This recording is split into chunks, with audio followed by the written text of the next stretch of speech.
Hello, hello, hello. It's What Chaos on Thursday, December 28th. We're back in studio. It is What Chaos. I'm DJ. Peter is here. Sean is here. Sean's not feeling so great, but we'll get to him in just a second. Peter, how are you feeling? I'm feeling wonderful. Glad to be back in studio, back to business. I feel bad. Sean has been sick now for like a week and a half. I feel fine now. I just can't get rid of this damn cough, and the cough sounds like death. So I swear to God, I felt bad as I was saying Sean's not feeling so hot because I was like, oh yeah, he's also sick.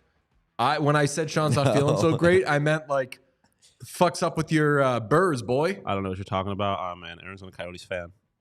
Hottest team in hockey. I'll tell you what, man.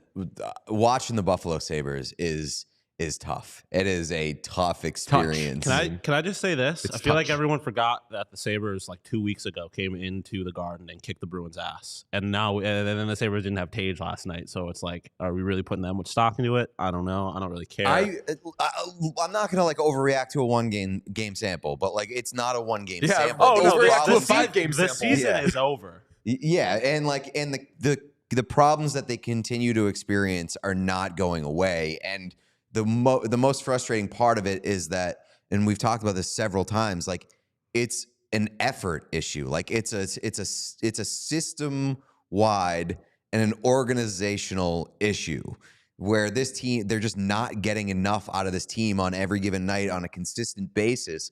And I tweeted about it last night. Like this team, it looks so flat and so uninspiring for so long in stretches at a time. And they did get some life last night against the Bruins after EJ scored in the third period, but they pissed away two-thirds of the game and just rolled over for the Bruins. And it's the exact opposite of your other team, the Arizona Coyotes. Like that team is not amazing, doesn't have a shitload of talent, but they fight and they scrap and they're never out of games. And we kind of saw the exact opposite from like those two teams last night. Even after they got on the board, like how many minutes later did they give up a Brad Marchand breakaway? Like the Sabres could have lost that David Pastrnak breakaway. They denied them both in like a 2-minute span to stay, quote unquote, stay in the game. Are the Sabres getting hot? Are the Sabres getting hot? I will say, yeah, Sean, we saw the Sabres give the Bruins possibly like one of their worst games, not their worst game of the season, but when the Sabres came in and beat the Bruins, like that was as mediocre and boring as the Bruins have looked all season. Granted, they had lost 4 in a row going into this game, so and like maybe the best the Sabres have looked all year, to be quite really honest. that was like I mean, the Sabres are just. I mean, like Pete I don't said, know. The Sabres kicked the shit out of the Maple Leafs last week. That is true. That is true. That's the best they looked. Are they hot? I would argue that they might be. They might be a little galvanized, a little bit. Just a little bit. It was hilarious when... A little galvanized, a little bit. That's a wild take from last night's game. Before Christmas. They were a little galvanized. They were. Before Christmas, I think it was Tage that was kind of referencing, they're like, hey, the Blue Jackets were last in hockey, and then they won the Stanley Cup. And I was just like, don't do that. Because also, like, by kind of referencing that, you're also kind of suggesting that they need to fire Don Granato. Because that's a pretty big key. And I think they might. Oh, well, I think they might. Wait, who did he say was last? Tage. He was referencing he said the Blue Jackets, but I think he meant the Blues. Excuse me, the Blues. Oh, I was okay. referencing the Blue Stanley Cup. I was like, I owe the Blue Jackets an apology No, for how I the treated Blues. them the whole time we were there. It's like, hey guys, like it's so fun that like we're scrapping together. And they were like, we've won 4 Stanley Cups, sir. I feel like I'm constantly the need to fire this guy guy on this it's worked podcast. every time. I'm at that point. I will be the fire Nanganana guy. I just think that he may have reached as far as he's going to get with this team. He's as Lindy far Ruff. as getting effort out of them on any given night. Fire him a little bit. I think that he's a good teacher. He's a good unlocker of talent. I don't necessarily know if he is a great like next level coach. Can we start a new segment called "We Can Laugh at This"? Right? The end of the game. I hope. I don't think he's injured, but as the Sabres were getting badly beaten last night, they have their goalie pulled, trying to score 3 goals in the final couple minutes. Rasmus Dahlin getting just pummeled with pucks in a game that was already over. They're going to lose, and he's just out there doing whatever he can for the team, and he's just getting smoked by pucks. Was really funny. It was very funny. Whenever a guy kind of takes a beating in terms of shot blocking on the same shift in several like in succession, As long as they're okay. It's usually very funny. It's way funnier when it's a guy defending an empty net and like is actually making the saves but getting his ass kicked in the process. So that was very funny. I don't think Rasmus Dahlin would say it was very funny. I think he had a tough night. He was basically responsible for the first goal against. A little bit, yeah. When Charlie Coyle scored in front of the net, and then he got absolutely smoked with a couple of saves. Big night for defensemen making saves in that game. Charlie McAvoy, who could forget? That's Made right. a great save. Got the hug from Swayman. Who was on the call? It was either whoever the color guy was or Panger, who said after, they were like, Dahlin makes that save in front of the net, and look, he's still sealing the post because he was like leaning That up had to against the be post. Panger. I was like, my brother in Christ, he is not sealing the post. He is injured, and he's that's right. he's trying to stay upright. For the record, He did realize afterwards. He was like, "Oh nope, he's hurt." Yeah, Dahlin is practicing today. He was Okay. at that practice. So Tage officially funny. missed last night's game for personal reasons Yeah. and was removed from like just some sort of roster transaction this morning. put on like the non-active roster or some something. So sort of I wonder list. what's going on. Ask there, a but- Hockey podcast. Yeah, me too. And I did think about, and that we're not going to speculate because we love Tage, and we're never going to speculate if somebody's out for personal reasons. I do think it's funny though that personal is the only reason for absence that yields the most speculation when like literally it's personal. Yeah.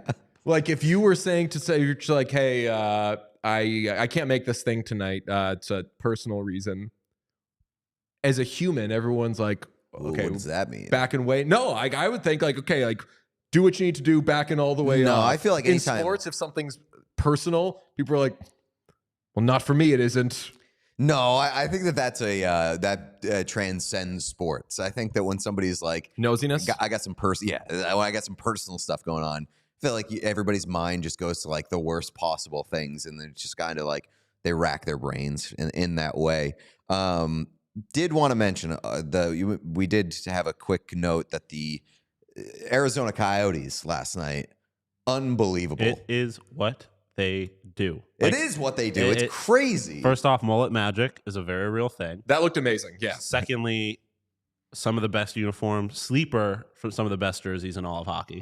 So with you. That's So with you. I oversell. think like think them, the but that's Arizona Coyotes have the single best jersey lineup in all of hockey. bad. That's your other favorite team is better. The Kachina is the best logo in the It's a sport. great logo. In the And it's a in the great sport. jersey. And then the maroon Desert Knights jersey is one of the more unique jerseys in hockey, and I think it's some of the best on ice looking uniforms with the cactus on the pants and everything.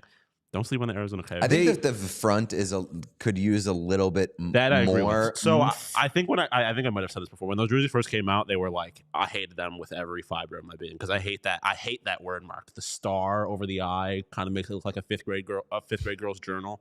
But in totality, I think they're amazing.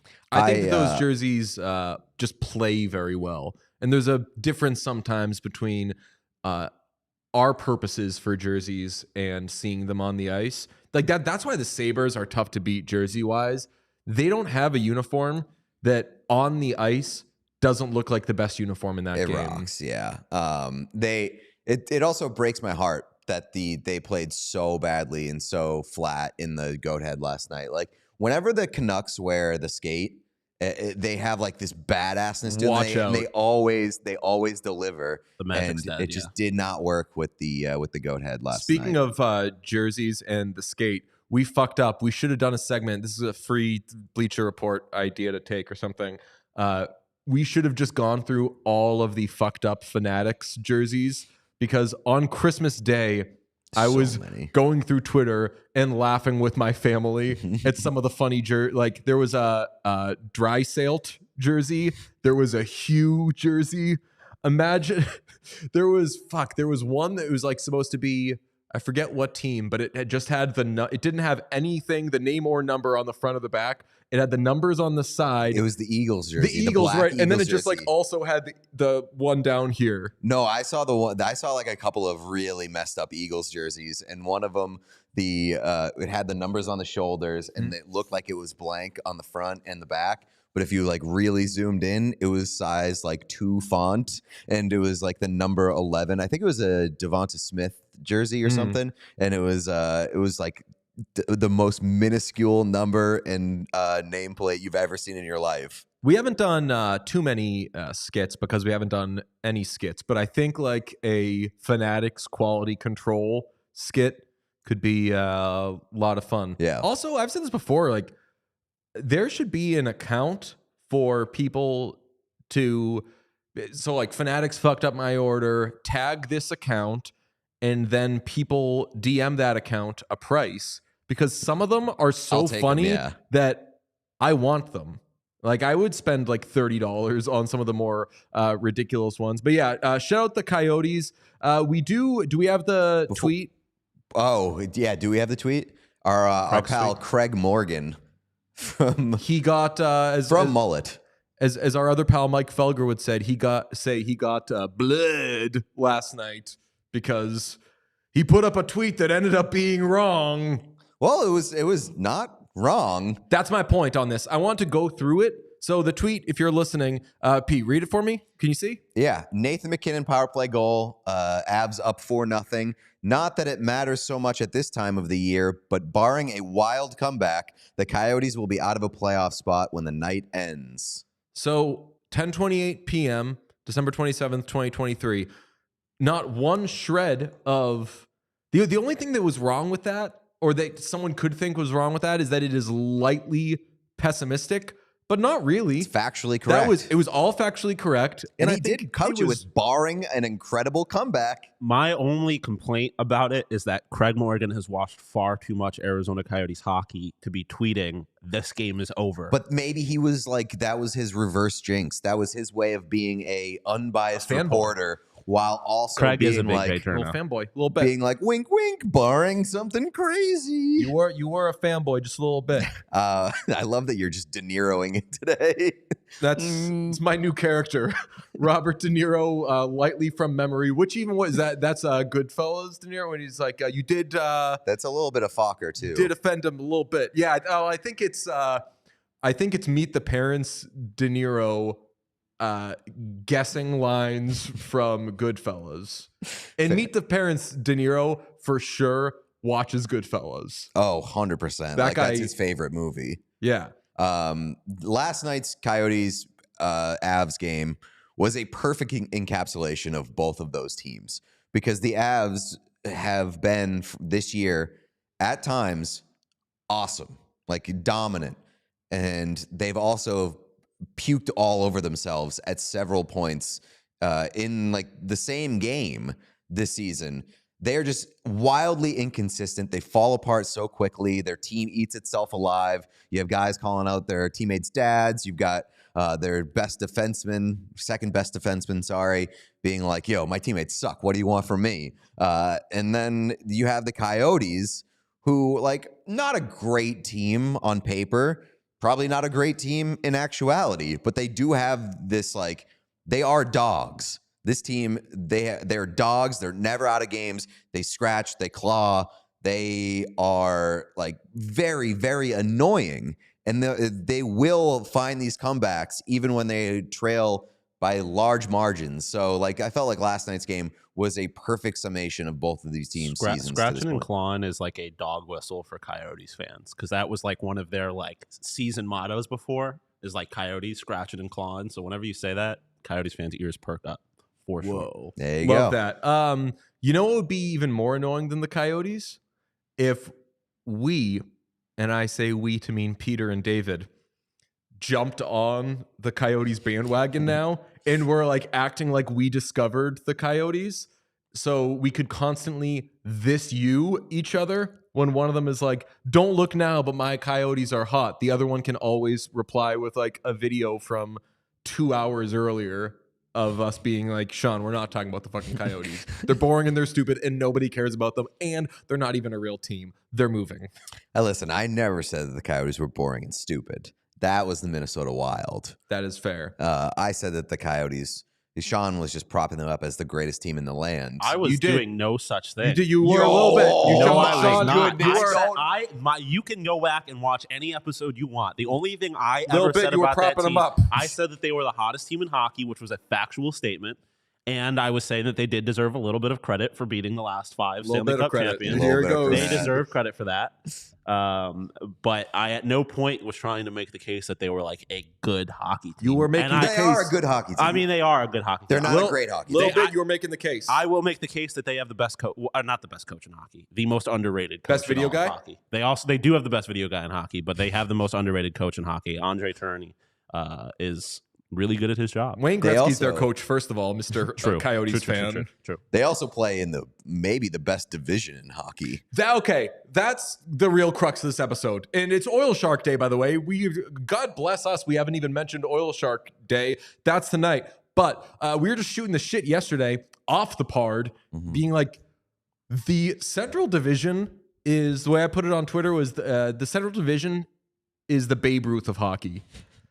It's just unbelievable and kind of ish out of nowhere. So obviously, first of all, 7 of the 8 teams in the Central Division are above 500. The Pacific, which I love, could fucking never. Yeah, I know. Like 7 of the 8 teams in the Central have, 7 of the 8 teams in the Central have more points than 5 of the teams in the Pacific. So obviously, Avs, Jets, Stars are taking up the 3 playoff spots right now. Yeah.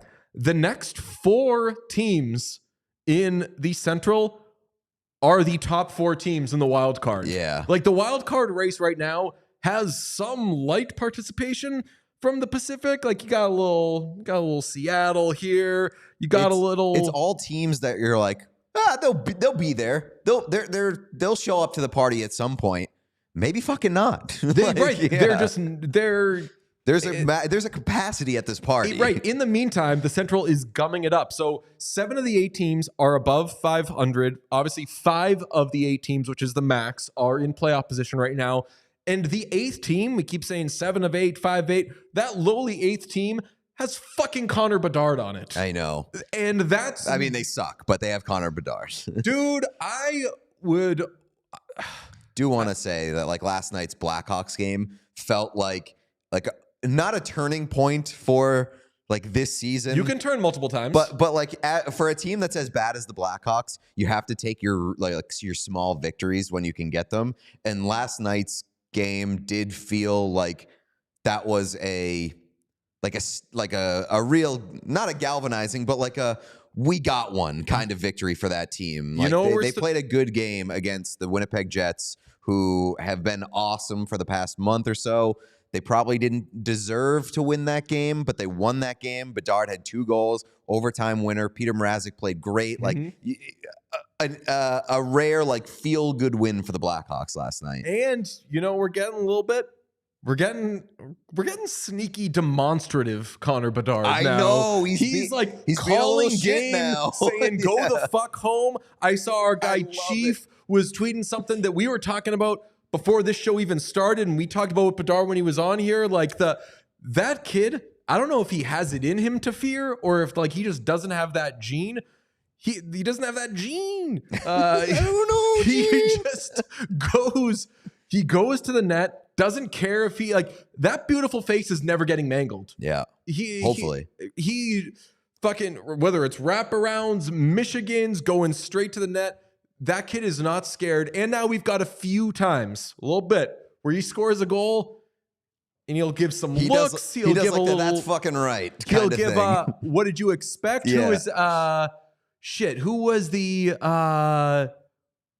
was it Rapinoe who just like scored the goal, just like kept running and was just like, what the fuck you want from me? What did you expect was going to happen? It's got a little Rapinoe to him, a little bit. Yeah, I do really like the fact that he's very calm even in his like celebrations, and he's got like that quiet cockiness to him. Sean, I just love it. Every time he scores, it's stick in left hand to the sky, other arm extended, kind of just like tilted. And he's just like he did like the it's over last night. I'm the greatest player of all time. Yeah, like some Vince Carter a little bit. It was awesome. And after on the bench, when they were interviewing him on the bench, he dropped like some line.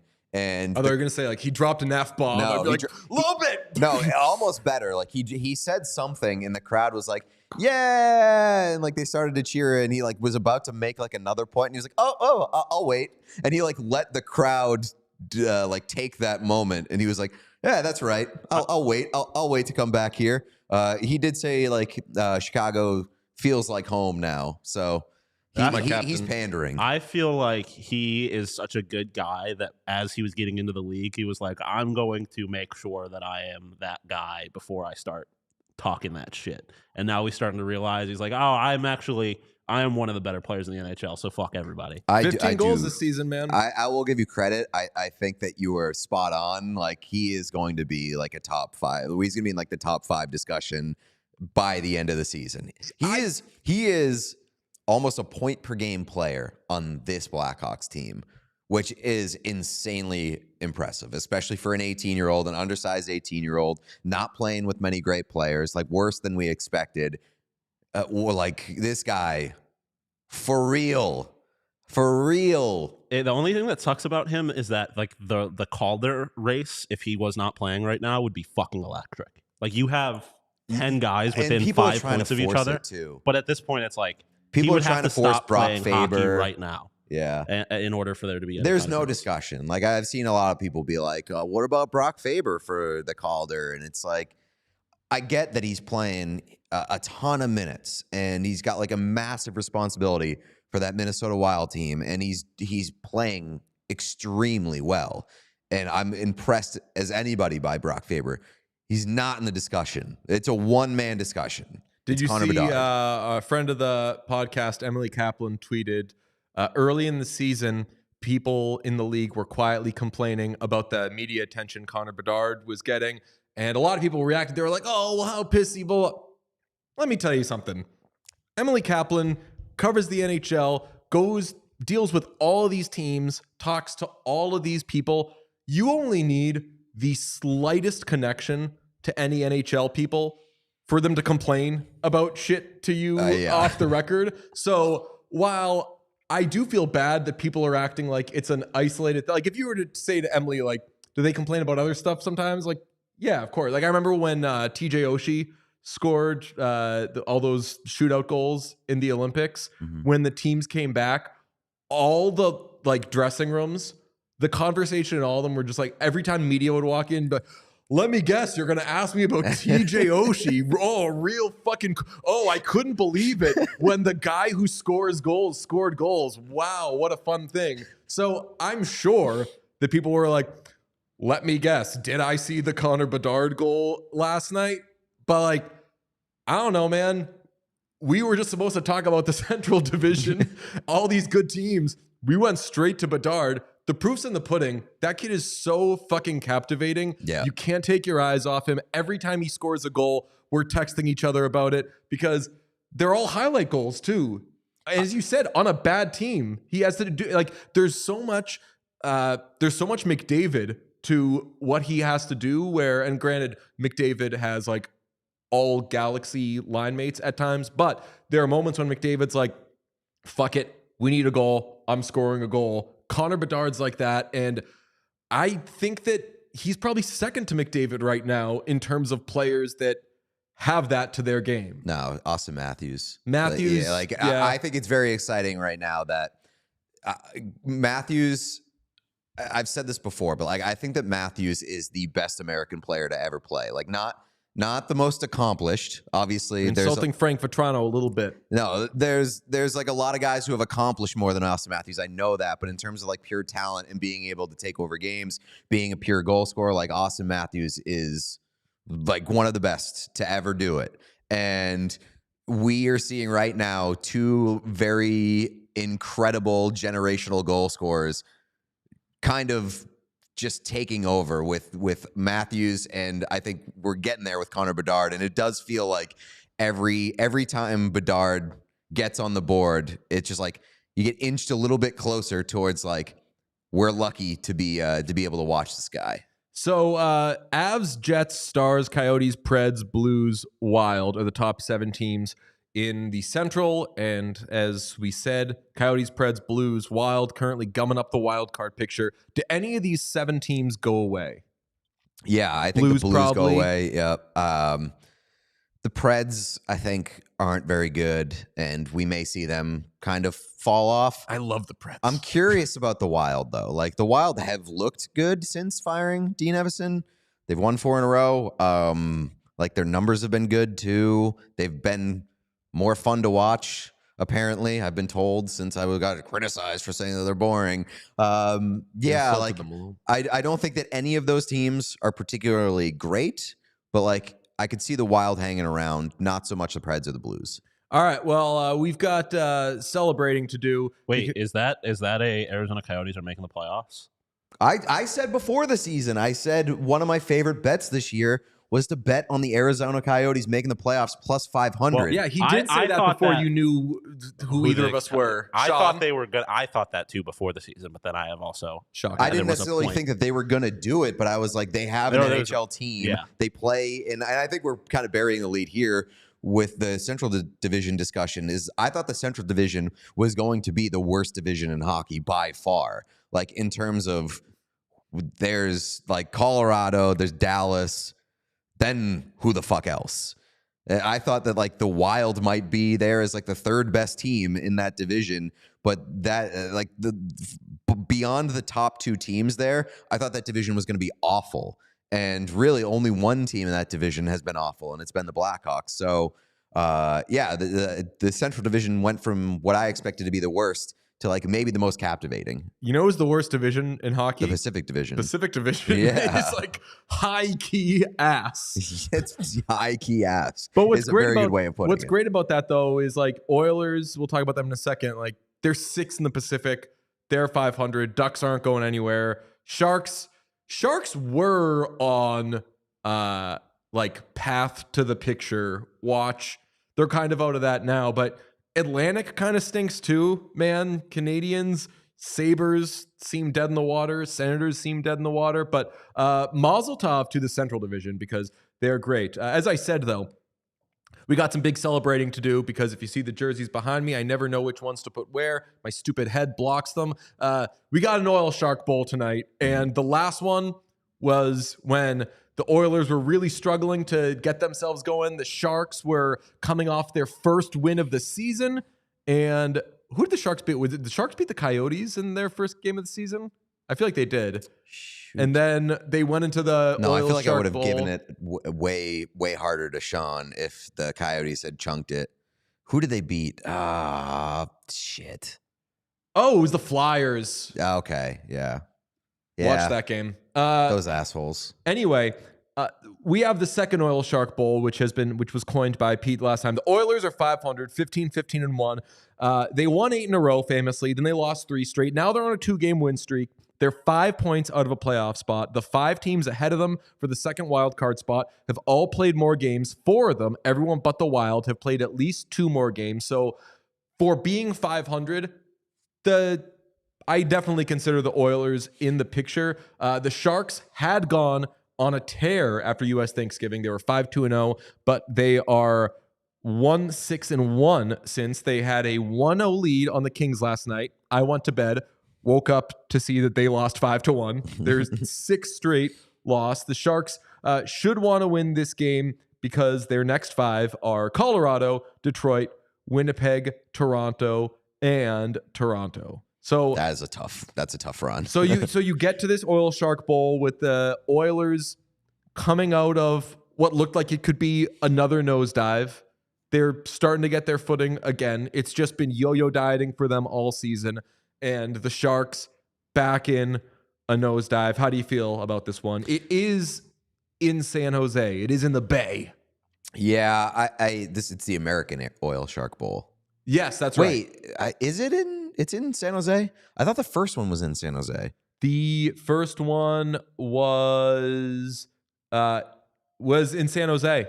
So this one, They're both, yeah. I mean, they play each other, 4 times? oh yeah, that's true. For some reason my head was like, for some reason my head kind of shaped this matchup as like this only happens twice a year, but it happens quite a bit more than that. No, so I just feel like there's no way it can live up to expectations after what we got from the first one, which was one of the most electric games of the season that somehow lived up to the hype. I need both of these teams to be like in dire straits for the kind of the hype to be where it was, or for them to be. There was a point in time where we thought that they were going to be the 2 hottest teams in hockey meeting the second time around, which would be hilarious. Yeah, I just feel like the Oilers have kind of figured it out, and at least like a little bit, where they're a respectable team now, and San Jose is still like kind of what we thought that they were in terms of being one of the worst teams in the league. So I'd be surprised if this one kind of registered for me. You know what's amazing is the next and final OilShark Bowl after this is April 15th in Edmonton, the second to last game of the season. Oh, baby. Edmonton is every game a playoff game from here on out mode. So the Sharks could play massive spoilers. But they could also spoil shit for themselves. Like, if you consider the fact that the Sharks might be in a position to be losing lottery balls if they win that game, that could be the most exciting OilShark Bowl of the season. Some things are bigger than hockey, though. That's right. Pete. So it's not about we're in New England where you're supposed to beat the fucking Broncos asshole kicker bullshit, ruin your fucking draft selection. The Sharks could do a lot of ruining people's seasons. And like, they're in the month of April, they play Seattle twice. They play the Coyotes. They play the Kings, the Blues, the Coyotes, the Flames, the Kraken again, the Wild, the Oilers, and then the Flames again. So they could do a lot of ruining people's seasons in the last month. You know what? Yeah, they could ruin their own season too. If we know Quinny like we think we know Quinny, they're gonna like fuck shit up in the last. Oh, that's a 1-loss month of April coming for the Sharks. But this is gonna contradict what I just said as a Patriots fan, but I do like when the team like clinches the first overall pick there's a lottery in this league, so it doesn't make as much sense. But like, I do like when the team that gets the first overall pick or clinches the first overall pick does a little something that makes you think like, ooh, like, but kind of watch out for them. They're a piece away. Yes. And I don't know though. If the Sharks get rid of Duclair, which we'll talk about in a few minutes, then I think Macklin Celebrini's not saving that team. then they have to rebuild. Then they have to blow it up. Do the Sharks have to rebuild? We have to.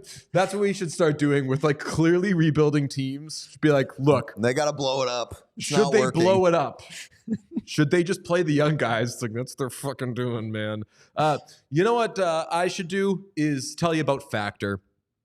It's incredible. Pete's got it right there. Is that the mango? This is tropical fruit. So we just got a brand new Factor package this morning, and there's a couple new meals in there. There's a couple new types of smoothies, and we got wellness shots, little tiny little shooters for wellness. So they've got a whole lot of product and variety for you folks at home. If you're like me and find yourself at points taking in more than 5 grams of sugar, these smoothies are a godsend because they give you that sweetness that you crave, that flavor that you crave And whether you want it as a meal replacement, as a quick, you're on the go, you forget to eat sort of thing, I love these smoothies. Pete is crazy about the microwavable meals. Yep. I am too. You pop them in. Sean, you've been on that life? Oh yeah, don't sleep on the breakfast. The breakfast? Tell me. I'm just like a piece of shit, and so I don't like waking up early and making breakfast. They have pancakes you can get, like everything else, like microwavable breakfasts. That's my vibe right there. They have pancakes? Yes. And are they like kind of healthy, but not trying to be anything? I mean, they're not? everything factors kind of help. But yeah, they're like Real ingredients, legit. real food. Yeah. Is that Papa John's? I wasn't sure if that's where you were going, but I was going to say it. Yeah. No, it's like I was gonna say, like the Papa John's of food. Don't do that. Papa John's Worst no ad read apostrophe. ever. Papa John's no apostrophe of food. I am a huge fan of Factor though. Like 2-minute microwavable meals. They fill you up. They taste really good. We had this conversation actually before the show even started. That like the Factor microwavable meals taste like real food, not like microwavable meals, and that's impressive. So head to factormeals.com/whatchaos50 and use code whatchaos50 to get 50% off. That's code whatchaos50 at factormeals.com/whatchaos to get 50% off. Real quickly to tie up the Sharks conversation, we watched the Bruins last night. They moved Morgan Geekie to their first line center. A text may have been sent among the What Chaos boys saying, wish I knew that was happening before I fucking bet on the Bruins. And then Morgan Geekie went out, had a great game. To which, before we move on to him having a great game, there may have been a response saying, you said something like suck my dick or something. don't you fucking dare talk down on Morgan Geekie. I've been on the Morgan Geekie is a great player. He's not a great player. He's a very good player. And he's a player that like you need in your bottom six if you're going to be a very good team. Get a Geekie jersey then. I will. I would love to get a Geekie jersey. Get one. Let's hit up a Bruins employee. Be like, yo, come to the pro shop with me so I can get that sweet discount. And I have receipts too. On the day that they signed Morgan Geekie, I was like, Morgan Geekie's a really good player.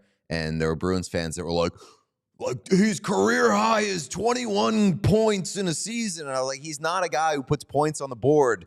He's a guy who like does everything right and just like plays hard. He's a dog.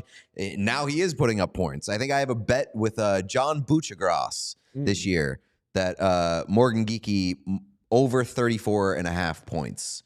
And if that happens, John Buchagras is going to take me to his lovely golf course. I was going to say, he's going to buy you chicken parm. No. That's what I was thinking. He's going to make you watch probably hockey. So I think that Morgan Geekie is awesome. Don't you dare. We should just merch. totally steal the chicken parm bit. Oh, I thought you were going to say the college hockey thing. We should like. We should just steal his whole flow. Let's steal his entire flow and college hockey. I like that. Lovely guy, great at what he does. Let's steal all of it. Okay. Let's steal. What's the name of his show? The Sports Center? Yeah. Steal it. Change it. Steal. Nicolas Cage voice. We're going to steal Sports Center. I used to do so years ago at my last job. We were gonna make a show that we didn't end up making, and one of the elements of it, one of the recurring bits on it, was a segment called "What'd You Do That For?" that was clearly just "Come On Man." You know, "Come On Man," Sean. Oh yeah. So it was just clearly "Come On Man," but we would show clips that were like normal, and we would like force them into like a. And what's this guy doing? What'd you do that for? But it was just very clearly "Come On Man." We started. It's wild that the show didn't work out. We started putting it on a different. We didn't end up doing this full show, but they started putting it on another show, and I realized that none of the producers or anybody would watch these before they'd put them on the air. So me and Tom Giles would literally just say "Come on, man," and it was like exactly "Come on, man," and they were just airing. Nobody would look, but. Fluto Shinzawa writes that wing for the Bruins has become a mandatory upgrade. And we had this conversation kind of recently. I was saying Bruins got to get some forward. Oh, it was when we were talking about Anthony Duclair. Mm-hmm. And you were like, defense maybe. I'd also like defense for the Bruins. But Fluto writes that Elias Lindholm is the ideal fit. you could make Pavel Zacha a wing, but that everybody would outbid them because the Bruins don't have a first-round pick. They don't have any good prospects either. I agree. There's no way they could get Lindholm, right? Yeah, I think a lot of the smoke with Lindholm is pointing towards Colorado. Which would rock. I'd be all in favor of that. Fluto writes, though, that if they go for a wing, quote, teams like the Sharks, Chicago Blackhawks, and Anaheim Ducks may be convinced to put out their for sale signs well before the March 8th trade deadline. If so, Anthony Duclair, Tyler Johnson, and Adam Henrique could be among the unrestricted free agents to be up for grabs. What do you think of the Bruins making a move for forward, and how much would you love Duclair to replace Patrice Bergeron as the resident Quebecois? I thought you were going to say the number one center on the Bruins. Oh, fuck yeah. I just have him do all the Patrice Bergeron things. Might as well. I said Identical games. I said this like a week or two ago when we brought it up the first time. Like, I don't hate it. I don't think that it's the greatest fit, but I don't like. I do think at this point that they could use forward upgrades, specifically like bottom six forward upgrades. I'd say like middle six. Middle six is fair. I just think that this team needs a little bit more depth, and they need. Especially like if you're trying to actually make a run this year and anybody gets banged up in the playoffs, pretty thin on the back end. And I still do think that they may need to prioritize like reinforcing the back end because that's where their strength is, and you need to keep it your strength, and they need to improve down the middle. What's a little annoying about this Bruins roster a little bit is that like some of the fixes I was on the TV last night and they were asking like, but if you can't go out and get like a Lindholm, what do you do with this roster? And I'm like, some of the guys, this is a very like just play better roster. Like Jake DeBrusk, just like be fucking better. Like be Jake DeBrusk and problem solved. JVR, I know you're getting $1 million a year. You're not being paid to be prime JVR, but like be a little more like what you were in the beginning of the season. And like those are two huge fixes right there. Yeah, but so the thing with those two players in particular is that those two players are typically only as good as the people that they play with. And like, that's no disrespect. I like Jake DeBrusk a lot, and I like James Van Riemsdyk a lot, but like, you're not getting the best out of either one of those guys if they're not playing alongside somebody that they gel really well with. And I think the biggest problem that I have with this Bruins forward group is that there's very few, this guy is locked into this position, this role. There's a lot of moving and shaking here. There's like two, and maybe that's you can consider that a positive at points, and maybe you consider it a negative at points. Just that like there is a lot of moving and shaking, and the lineup is constantly in flux. You know who should be feeling himself this season? Charlie Coyle. Oh my God, yes. A lot of his Bruins career, like the frustration has been kind of what I was just saying about Jake DeBrusk and James Van Riemsdyk. We're like, why can't like Charlie Coyle, like if you just gave like 15% more offensively, or like, is he really like a second line center? He's going to have to be I'll tell you what, if the Bruins had one more Charlie Coyle, they'd be fucking awesome. Mm-hmm. Yeah. And I actually had this conversation yesterday about Charlie Coyle. Like he has answered all the complaints that Minnesota fans had about him when he was traded here. It was just that like, he showed flashes, but he was severely inconsistent, would have like these really long dry spells where he wouldn't really do anything. And that's not the player that he is here. Like he plays really hard every night, is kind of like even when he's not scoring, he's doing a bunch of things right. You can move him around and he'll contribute. And I think that he's become a pretty good leader for this team. So maybe it was Boston unlocking him. Maybe it was just like he needed to change the scenery. But Charlie Coyle has been awesome for this team. Okay, big moment for the show. Pete came up with this idea when we were at a bar in Columbus talking over a football game. Pete says, listen, mouthful of peanuts, just fucking gross. He's like falling all over himself. Just kidding. None of us even approached like getting buzzed once in Columbus, did we? This idea was hatched before Columbus, was it not? I don't know. Was it? If we're talking, I was about, gonna say my heart was gonna sink if you were like, "This was my idea." No, It was so no. bad. It's definitely. But was my it idea. not hatched at the bar in the airport? It could have been. Oh, it was yeah. the airport. Yeah, it was a product of the airport bar. Yeah, It was. Which is, by the way, a while. Like I'm like fucking woofing you of like, what if we did this? What if we did this? What if we did this? Like the greatest moment of stress that I've had in the last like 2 years was that night at the airport, being like, where are we gonna go? Are we gonna be able to get to Columbus? Blah blah. You're pretty cool, calm, and collected, coming up with ideas. my one idea came at the most stressful time for the podcast. No, I mean, please. But it was a. I'll just say, like, it was not a time where I was feeling happy or creative, and you came through. So this idea is essentially our show's in-season tournament for the NHL, and I know that everybody's been trying to force the in-season tournament idea on the NHL. Nobody, I guarantee it, has thought of this idea. We're gonna paint the ice red. That's right. On January 6th. That's fucked up. We'll get to that in a little bit. This idea is called the Chaos Chain, and it's going to start with the Winter Classic on New Year's Day. The winner of that game between the Vegas Golden Knights and the Seattle Kraken will hold the proverbial belt, or I guess in this case, for our intents and purposes, the chain.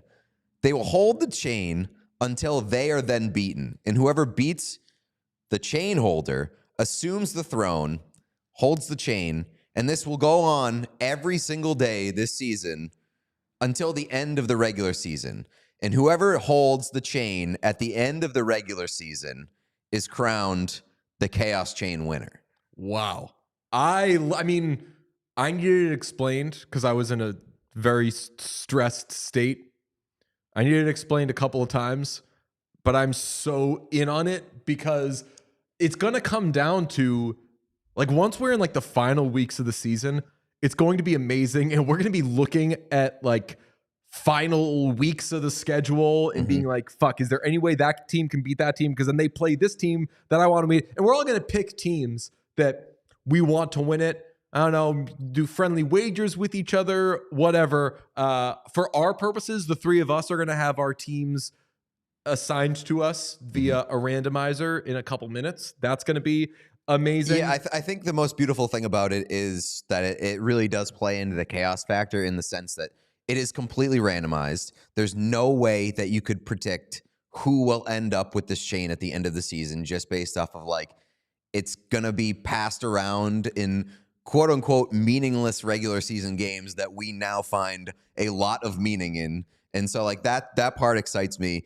And also just having like the team that we support be chosen also by random is very fun. We'll need listeners and whatnots to keep track of this, and we'll keep track of it, but it will be nice to be reminded like constantly who's got it. And maybe we could toss it on our beautiful ticker that Sean made. Just be like, current chain holder is whomever, they play this team. Sean, I did ask our friends if they could make us a rendering of what this tournament could look like. Could you throw it up for me? There you go. That's some chat GPT.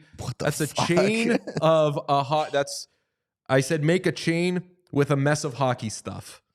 And that's that looks like intestines, but that's kind of what this is. Somebody commented, is this kind of the in-season cup that Merrick and Friedman do on 32 Thoughts? Oh boy. If this is an idea that like is not unique to us, I'm going to be very upset. Please. Somebody We're doing it anyway, but well, I just want to say that even if they had this idea, that idea, no offense, is not all that original, because as I explained to you when you first came up with this idea, there is something like this in college football already that traces back to like the first ever college football game. And actually, I think Washington holds it right now. So the college football playoff is going to be for I forget what they call it.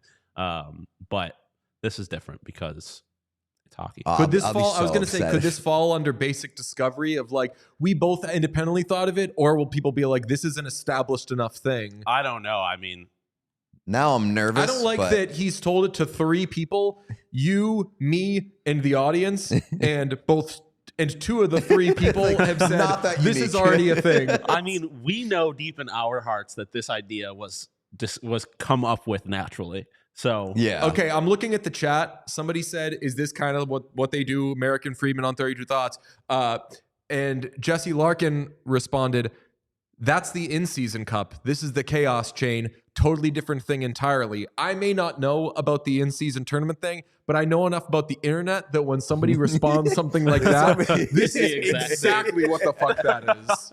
God damn it. All right. We're still going to do it. We're still gonna Yeah. know. We're gonna do it, and we're gonna do be it really so defensive about it. We're going to do it so emphatically that it is now ours. Fuck. We are jacking Bucci's flow, and Yeah. we're jacking 32 Thoughts. Sean, flow. scrub any proof that Yeah. we know who Elliot Friedman is, or that he's been on our ban show. Daniel Crawford from the chat. No, I'm Yeah. just kidding. Sorry, Daniel. Only people that we mention or follow can comment. I love when I find that on Twitter. I'm like, ooh, someone did something that their tweet has only people they mentioned or follow. I'm like, Yeah. they must have pissed somebody off with one of their recent tweets, which brings us to this. Was it the Cincinnati Cyclones? Yeah, are we doing this before we're doing the picking our teams? Oh shit, no, let's pick Our teams. Yeah. All right. So we're gonna choose Up our first, teams. Mr. Original. We're gonna choose our teams at extreme random, which is the most random way you can do it. Entering all 32 teams into a random wheel spinner on the internet and just hitting spins. So who wants to go first here? I mean, you're the godfather of this All right, so idea. I will, The I first will have person to my ever have it. team selected first. Here we go. Oh my! Oh, if it ended on the Minnesota Wild, I would have been furious. It did not.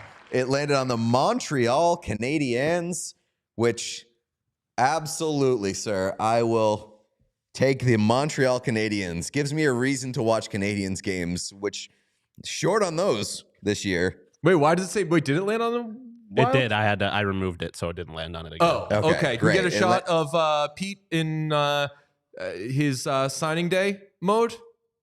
Yeah. Give me that one shot right here. Give me that close up. There There- we go. it is- Habs, baby. Woo! So I saw a player wearing that hat, bought it, this hat's and so you stupid. every time you've seen it, you've been like, that hat sucks. This hat sucks. It looks so bad on me, and I just thought it looked bad on me. That's the first time I've seen a hat look fucking horrible on you. It's so I bad. think so. Like, I hat. think that I will admit now, like, that hat sucks. This hat is so bad. I need to find bring it the- back in here. I need to find the player I saw wearing that hat because that person must be the hottest this guy in the hat world. is terrible, dude. Is that the worst hat in the world? It might be one of the worst hats ever made. We should go through our office and like find the worst piece of merch we have. That's like a contender. Yeah, it's up there. All right, Sean boy. Let's give a spin for Sean. Shake that ass for Drake. Shake that ass for Sean. Oh, no, I geez. wanted him. He's got the I Penguins. wanted him. It seems only right that I would have had the San Jose Sharks, but alas. Wow. Why? What does Why? that Because mean? Because, as I will say, they are the blackest team in hockey. So I would have loved to put on. I don't know wanted if you it's to good or say, bad, right? but that's exactly where I knew you were going. Yeah, I know. All right. I had to ask for clarification because if one of us said Yeah, it, we're no, like, you guys yeah, of can't course say it would make sense. But I will. They are the blackest team in hockey. Black GM, multiple black players. It would have made sense. But that would have been a troublesome time for like Pete to say, obviously. You're right. Yeah. What's Michael says, Stanley, of course. All right, let's give myself a spin. All right, I'm we very got interested. all Eastern Conference teams so far. Oh, Abs. that's an interesting one to get. That's a little front runnery, a little bit. Yeah, it's not as cool. Like I like that I actually kind of like that we have a good mix of like we've got one really good team, like top of the league team. Mhm. We've got one in the middle team, and then one bottom feeder. All right, so I think, do we make a social clip? We for sure got to make a social clip today out of Bedard because I think Bedard's stuff fucking plays. We also got to start resurfacing our Bedard stuff now that more people know who we are and follow us, because we're starting to get bit by bit a little bit. Who are these guys? There was some industry plant accusations that was great, but yeah, I see we do a social clip off of our Bedard talk earlier. That was electric. Also, though, a chaotic clip explaining this idea, who we got, and in real time us finding out somebody else has already copied this idea. Yes, I do. We absolutely have to accuse 32 Thoughts of copying our idea, not vice versa.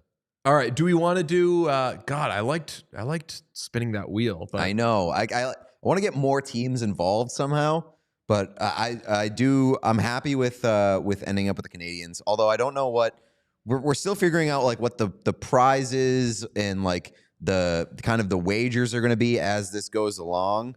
But like one of my ideas did involve jerseys, but my personal rule is that I can't wear a Montreal Canadiens jersey. I mean, I feel like you should have the opportunity to do like a death spin, like what, like change your team if you want, but you got to stick with the next spin if you want. I don't know if you're now. Oh, I do like the idea of being able to bail on your team, but you only get one respin. Oh, until the end of the season.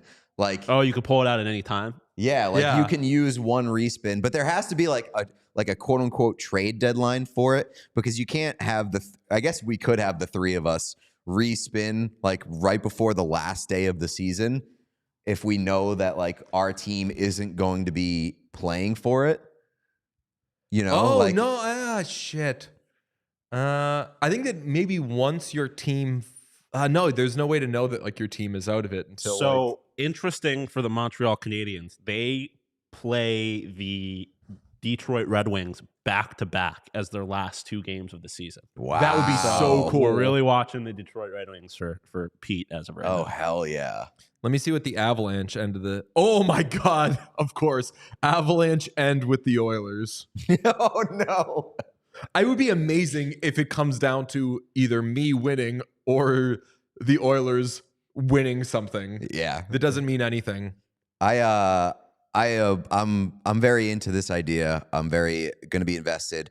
I wonder though, like at what point in time do we get one of our first games? Because it's going to obviously start with Vegas and Seattle. One of those teams is going to hold it. Wonder how long it takes for us to get like a meaningful game for one of us. For the record, the Penguins' last game is against the New York Islanders, so I really hope that the season chain does not come down to an Islanders game. Why? The Penguins and Islanders play super competitive games. Did you see last night? Then everyone has to watch an Islanders game on the last day of the season. I bet the Islanders to beat the Penguins in regulation last night. They lost like 30-0. Yeah, and I do want to mention from that game, Chris Letang had a real night for himself, like a historic night. Set the record for NHL defenseman, recording 5 points in a period. Also, his 6 assists for the Penguins came in a span of 19 minutes and 33 seconds. No other player in NHL history has had 6 assists in a span of less than 30 minutes, never mind 20. The shortest span before Chris Letang last night, recording 6 points, was 30-17 by Wayne Gretzky in 1980. That's one of the 3 stars for today. Another star, Tom Cruise, who was spotted outside Amalie after Panthers Lightning, and apparently he owns a place near there. But yeah, it's called the Church of Scientology. Yeah, I do believe they're like headquartered in Tampa. That can't be, really? I believe so. I mean, they have. It's got to be L.A. I've seen the building. I think that it was in Tampa because it was during the Stanley Cup Final when I was there for Tampa, and I saw like this big, fucked up, boring-looking building, and it was like the Church of Scientology. Yeah, their base is in Clearwater. Oh, baby, that's wild. That's like gotta be why he was there, right? I mean, it would add up. I just want to say, for the record, just going back to the chain real quick. Yeah. If the Kraken win, first game will be against my Pittsburgh Penguins, or not their first game, but First game afterwards? If the Kraken win, the first team of ours that they play is the Pittsburgh Penguins. Okay. But they may not even hold it by the time they play the Penguins then. Yeah, but the Golden Knights, if they win, the first team of ours that they play is the Colorado Avalanche. They have 2 games before, so they would have to win 3 straight before playing the Colorado. It's going to be very exciting when one of our teams is in action to have the chain. We should count days with the chain. Yeah. That should be like a stat. Yeah. Well, I definitely think that we should count days with the chain regardless, like for all 32 teams. I also like the idea, Stacy said in the chat, of adding some of our whatnuts that are here every day, giving them teams as well, which we don't have to do on air. I mean, we talked, it's come up the idea of us making like a Patreon for travel so we don't die. But maybe somehow we make this part of that, like a premium, like get an entry. You get to be like on the like in the standings on the leaderboard for this very real, highly unique tournament. There's no tournament named like it. No, absolutely not. And we're going to hang a banner or a chain at the end of the season. A chain banner. Chain banner. That'd actually be sick. That would be dope. Wanted to shout out my guy Sam Reinhart as well. Another goal last night. 22, 20, 21, 21, 42 in 34 games. 4th in the league in goals. He is on a 51 goal pace and a 102 point pace in a contract year at 28 years old. Pay that man his money. He's I think make a bajillion dollars. The best line in tandem in the league this year may be Sam Reinhart and Alex Barkov in Florida. Those two together on the ice this season, outscoring opponents 26-8.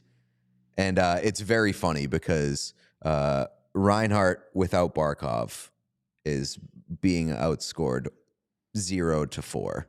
So Sam Reinhart got to break off a piece to Sasha Barkov when he gets his next paycheck, which, like, shout out Sam Reinhart. He's an awesome player. That's like not to say shout like out Griffin Reinhart. He's a not so much an awesome player. Shout out a little bit. Shout him out a little bit.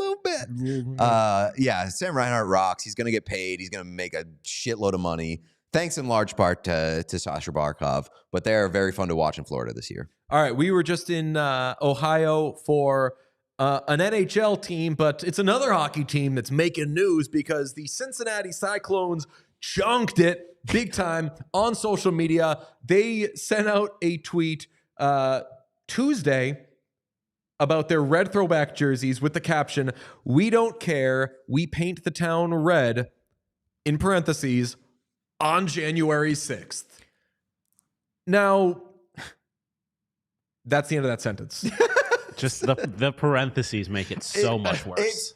I do believe them that they didn't know.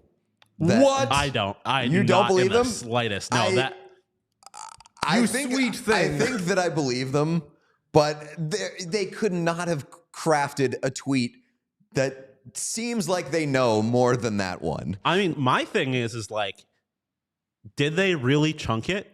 Because sure, they put out the thing being like, this was not a political statement. But the thing about it is like, well, go ahead. Can I read the statement that they put out? Because it is quite possibly the funniest team statement that I've read in a long time. So they said, last night we shared a video of our red warm-up jerseys with lyrics to a trending song. The tweet was meant to hype people up for our throwback night, where we will wear the retro-inspired jerseys. Our throwback night is traditionally held on the first weekend of January. This night and these jerseys are in no way a political statement. If you had heard that out of context without zero clue of what was going on, you'd be like, what the fuck happened here? What if you just heard it 10 years ago?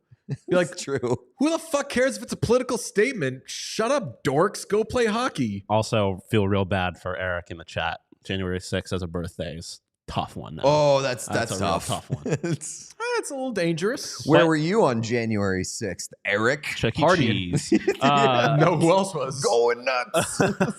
Lighting things on fire. I think that this was potentially an absolutely genius marketing move. Engagement farming. Because in no way was it like actually a political statement, right? Like, I don't think you can really read that and be like, they were pro-insurrection or anything. I don't know. When you say paint the town red on January 6th. Also, being in Ohio does not make that better. The only way that I feel like maybe there's an argument against me being like, this was by accident. They left the tweet up for quite some time. They left the tweet up for like at least 18 hours. And also, who was talking about the Cyclones before yesterday? Like, no one cared. And now a bunch of people now know that those jerseys exist. And hey, maybe they will have a bunch of January Sixers being like, that's my team. I was just about to say, that some on some anti-Bud Light shit, some chuds are buying that jersey and wearing it and being like, whoa, got a problem? Got a problem with the president? Stuff like that. got a problem with... Well, I feel like it could be like the Red Wings logo, where the Red Wings logo kind of got co-opted by some right wingers, being like, this is our thing now, and the Red Wings. Everybody's trying to co-opt the Red Wings logo. It's the best logo. Oh yeah, but then the Red Wings had to come out and be like, we do not support this. I'm going to keep an eye on that game on January 6th. By the way, I want to see the memes and the jokes about that game happening. I'm just going to end all my tweets about hockey that day with, in parentheses, on January 6th.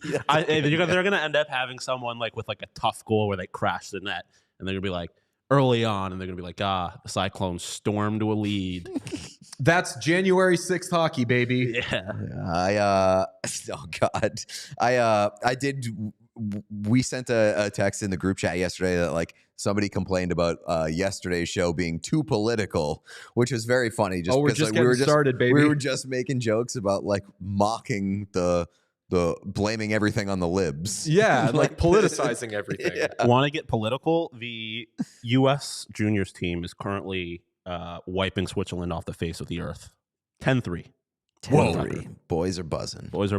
I don't know who's listening to this show. If you're one of the people that got that sounded bad. Just I don't know who's listening to the show in general. No, if you're one of the people who are listening to the show after the Coley and Trill episode from yesterday, and we had a few people that were like, I've been trying to get into hockey, and maybe this show will do it for me. I don't know. If you are new to hockey, if you're new to the NHL, if you're new to Saddam Hussein, I implore you to check out the World Junior Championships on NHL Network if you live in the United States, because that's a very cool entry point for hockey for a lot of people, just because it's a more wide open game. It's more imperfect. There's a lot of scoring.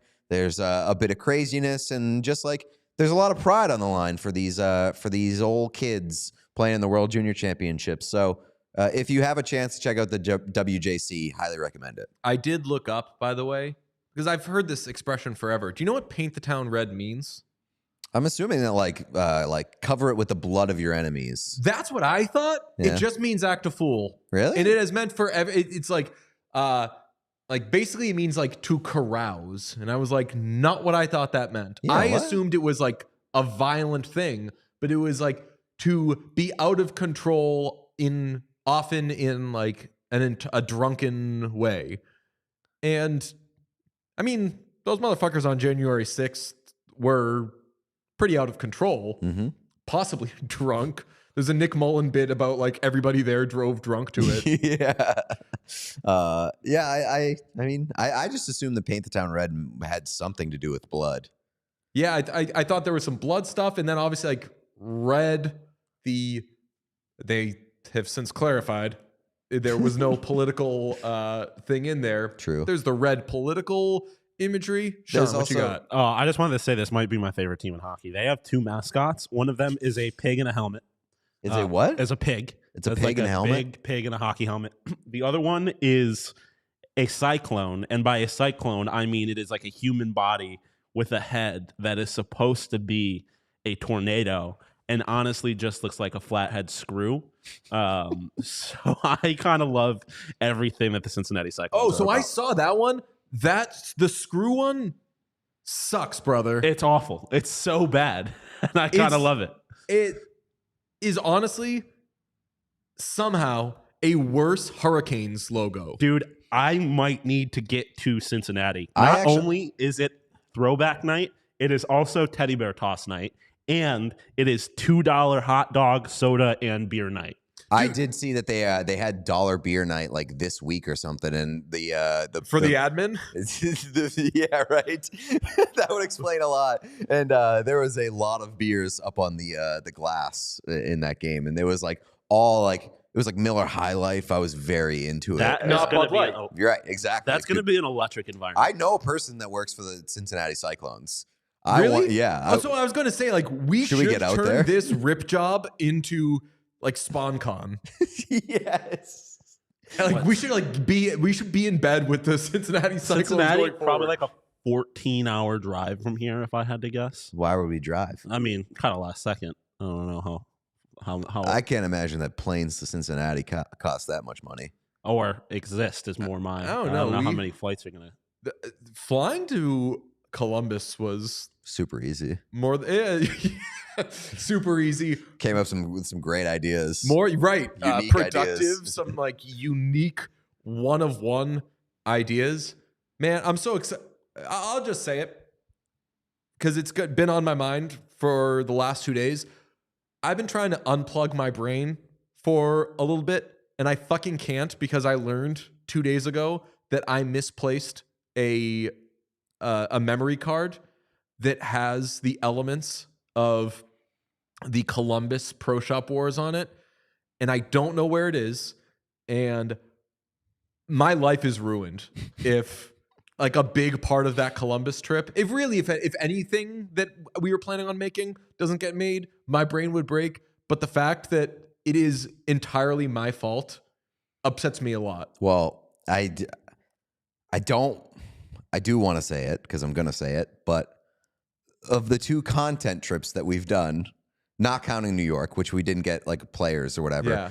the 2 content trips that we've got, Chicago, you chunked the pictures. Yeah, but you chunked something that we ended up saving. Not to score keep. Wait. You left something in the pro shop that we thought was lost. Oh, and yeah. But I was like, that was not super necessary. and it was early in the days of Sean, and I was like, it's very important that like we set an example that it's okay, we're all in this together. That was So something that we could have like, replaced with money.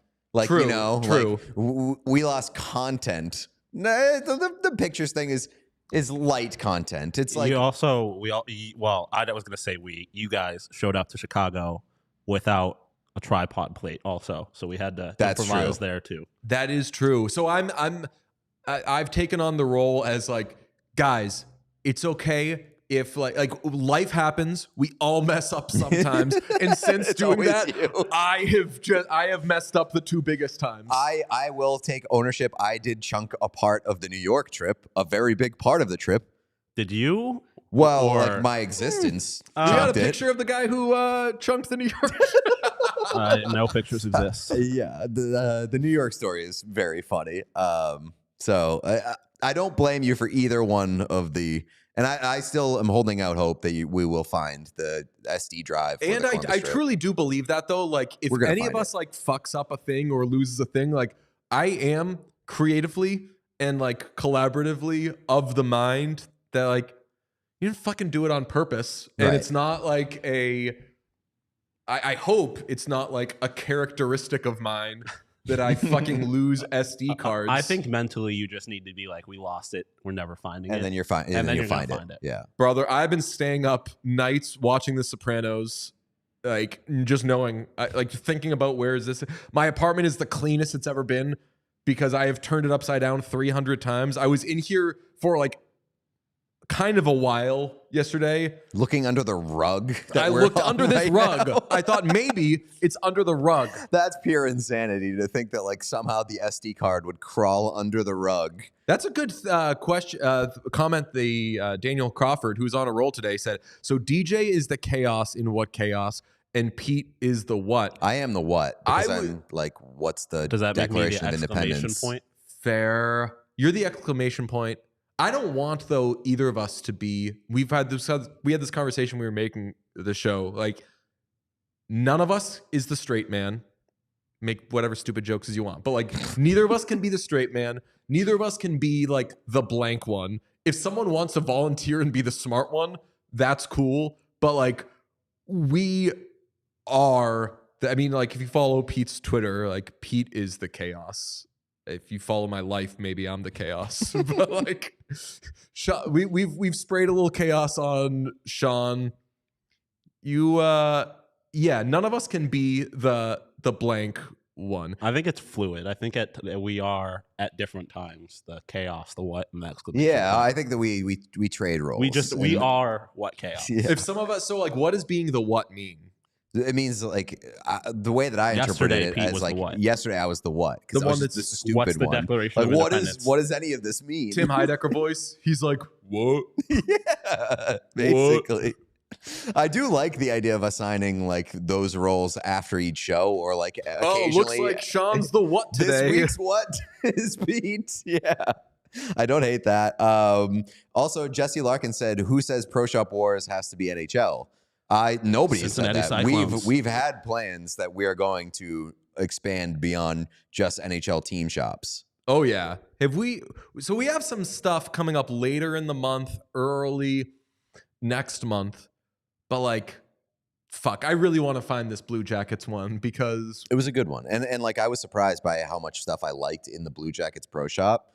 Plus, the biggest problem with Pro Shop Wars is that we're not allowed to wear anything that we get from the Pro Shop until we come out with the content. And I have some stuff burning a hole in my closet that I want to wear. The way that I talk about it, the way that I've always said it with gaining and losing weight is, and maybe this speaks to diet culture, so earmuffs, I would call it like unlocking stuff. Mm-hmm. I'd be like, fuck, like I need to unlock this suit, like lose 5 more pounds, and then I can fit into this suit that I like or whatever. I've got a lot of Blue Jacket stuff, some here that's kind of locked up, although we did tip our hand for the first time in one of these. I wore Stinger head thing. Mm-hmm. I mean, we to the game. all kind of tipped. We all tipped. tipped. You wore Nash. Yeah. Well, yeah, and you wore. Yeah, although Canada. mine, peek behind the curtain. My purchase of that jersey was delayed, much thought about, and I didn't do it until afterwards. So that was Thought never about even a little on bit. film. You got kind of what I had when we went to the Sabres Bruins game, where I saw you wearing the Hasek jersey, and I was like, "That's it." I mean, you guys were very much pressuring me into getting it Oh, yeah. too. Also, it was like a discovery I made because at first I thought my only option was like a $200-some Adam Fantilli, and which would have been cool, but then I was able to find a slightly cheaper option. People are liking the Adam Fantilli content out there, by the way. Hell yeah. Shout out. He's got a lot of funny stories about his dad. He does. Yep. We put out the reel of the dad strip from that interview, and it's out there now. So go subscribe to all our social channels. What Chaos Show everywhere except for TikTok. TikTok is just What Chaos, and hit the subscribe button on our YouTube page. That's where we're going to post a lot of these standalone interviews. That's why we'll have like secondary content hitting the YouTube page as well. Then Spotify. I don't know where our ranking is on Spotify or like our rating. I will say the Apple charts. Yeah, a lot more kind. They go all over the place depending on how recently you put an episode out. Yeah. We climbed yesterday just by making an episode. We climbed 29 spots, which means that we had fallen 29 spots. All right. But we're always living in that top 5, and that's where we like to be. So keep liking everything, sharing everything. I have a personal goal for where I want the YouTube to be. I'm not going to say what it is because that's going to jinx it. But share the YouTube. Get people to subscribe. Anything that you like, put out there. Last thing, I need OilShark picks from all 3 of us. What's the funniest outcome of that game? Mackenzie Blackwood goal. That would be funny. I'm gonna root for the Sharks to win in overtime. Oh, I didn't even think about it. I'll take a Sharks overtime win. My immediate thought was like an 11 round like 1-0 shootout win for the Oilers. So I would. I mean, if it gets, I would love for it to end in a shootout because people always say like you'd hate for this game to end in a shootout. I'd love that. Could those teams make it through an overtime? No. There's no way those teams could make it through an overtime. Mm-mm. So I'm going to say Oilers in a shootout. Okay. Oilers in a shootout. Sharks. Wait, in a shootout or an overtime? I'm saying Oilers in a shootout. Oh, so you want after saying there's no way I was those gonna teams. say, yeah. So Oilers will win in a shootout. All right, you have Oilers in a shootout. I have Sharks in overtime, and you have Sharks in a shootout. No, my actual prediction, I'll go for the vibes. Duke overtime winner. Okay, Duke overtime. Oh my so Injected. two Sharks in a shootout, one Oiler, or two Sharks in an overtime, one Oilers in a shootout. Everyone gets points. That's right. We're trying to spread the love around. This is our final show of 2023. Oh, We'll see you next year, everybody. Bye.